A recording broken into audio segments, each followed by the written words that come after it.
আসন্ন কোরবানির ঈদকে সামনে রেখে সাভার শিল্পনগরীর ট্যানারিগুলোতে চলছে প্রস্তুতি। পরিচ্ছন্নতার পাশাপাশি চামড়া সংরক্ষণে কেমিক্যাল লবণ মজুত করা হয়েছে।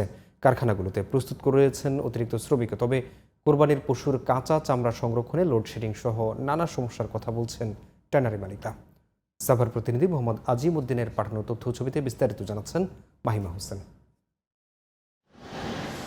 দেশে চামড়ার মোট চাহিদার প্রায় 60% সংগ্রহ হয় ঈদুল আজহায়। ঈদ মৌসুমকে সামনে রেখে এবছর সাভারের চামড়া শিল্পনগরী ও ইনফ্লুয়েন্ট ট্রিটমেন্ট প্ল্যান্ট কর্তৃপক্ষ নানা উদ্যোগ নিয়েছে। কঠিন বর্জ্য অপসারণে 2টি পুকুর খনন করা হয়েছে। চলছে চামড়া সংগ্রহ ও তার সংরক্ষণের জন্য যাবতীয় প্রস্তুতি।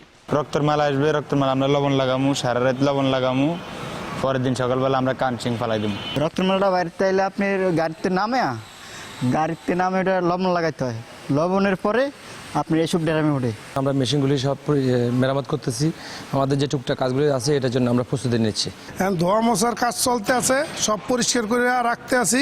এখন চামড়া আসবে, এই চামড়া আমরা ফ্যাক্টরিতে আনবো। বিসিকের যে সমস্যাগুলো এখনো সমাধান হয়নি, তো কাঁচা চামড়া নিয়ে তো আমরা বিপক্ষে আছি।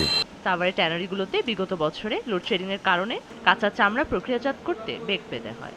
তাই এবছর সংশ্লিষ্ট পল্লী বিদ্যুৎ কর্তৃপক্ষের সঙ্গে আলোচনা করে ঈদ পরবর্তী 3 মাস এখানকার শিল্পনগরীতে নিরবিচ্ছিন্ন বিদ্যুৎ সরবরাহ নিশ্চিত করার বিষয়টি বিবেচনায় রাখা হয়েছে। এবছর 1,05,00,000 চামড়া সংগ্রহের জন্য সাভার ট্যানারি প্রস্তুত রয়েছে বলে জানিয়েছেন এই কর্মকর্তা।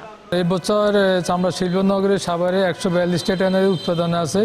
আমরা আশা করি এবছর গরু, ছাগল, মহিষ, ভেড়া মিলে 1 কোটি থেকে 1,05,00,000 বীজ আছে আমরা সংগ্রহ করব।